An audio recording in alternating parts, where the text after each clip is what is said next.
Now turn to Section 3. Section 3. You will hear a conversation between three people about use of university computers. First, you have some time to look at questions 21 to 27.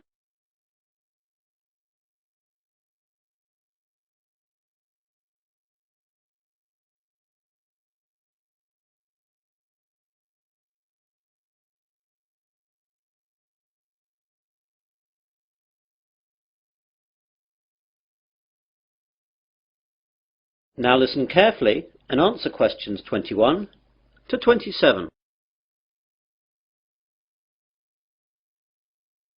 Hello there, do you work in the computer room? Yes, I do. Can I help you? Well, I'm a first year and I know that I'll need to use the computer room for my work, as I don't have a computer of my own.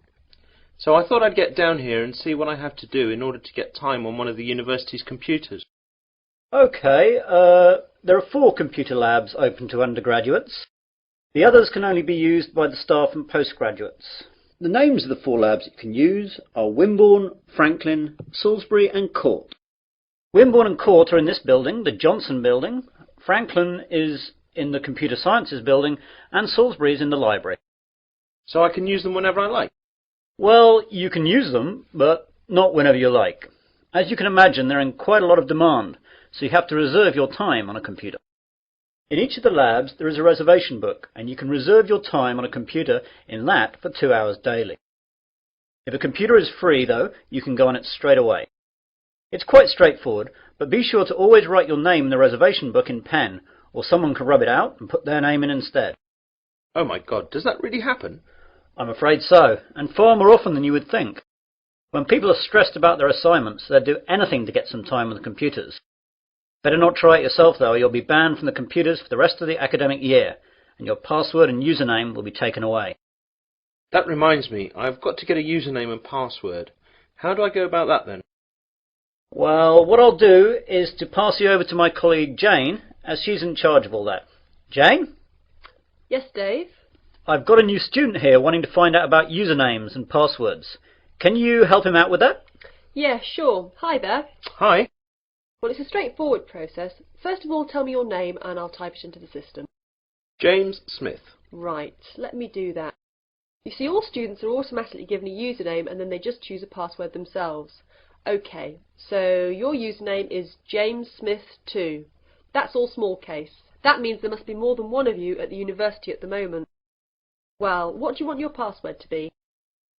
I think I'll choose biology, as that's the subject that I'm studying, though my girlfriend Mary will be upset that it's not her name I'm using. Well, that's all done. You can now use any of the 4 undergraduate computer labs. By the way, can I print out stuff at the labs? Yes, you can, but sometimes it's not quick. When you print, it goes into a queue and it'll be left in a tray in Franklin, as that's where all the main printers are. The good bit is that, although last year it cost 3p per page, now it doesn't cost you anything. You now have some time to look at questions 28 to 30.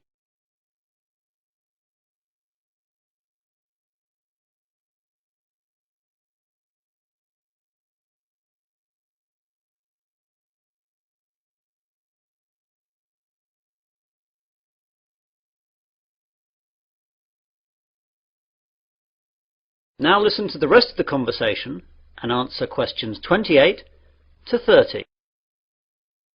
I don't really know much about computing. Is there any training available? Yes, we have introductory courses for all new students. There is beginner, intermediate and advanced. Which would you like to go for?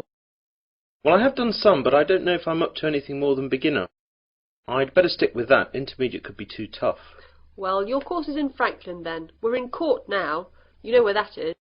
That's in this building too, isn't it? No, that's Wimborne you're thinking about. Franklin's over in the Computer Sciences building. Anything else? I don't know what time the course starts. Let's have a look then. Advanced starts at 4:30 in the afternoon on Mondays, but yours is the day after at 5 in the afternoon. Are there any other times, as I've got a part-time job then?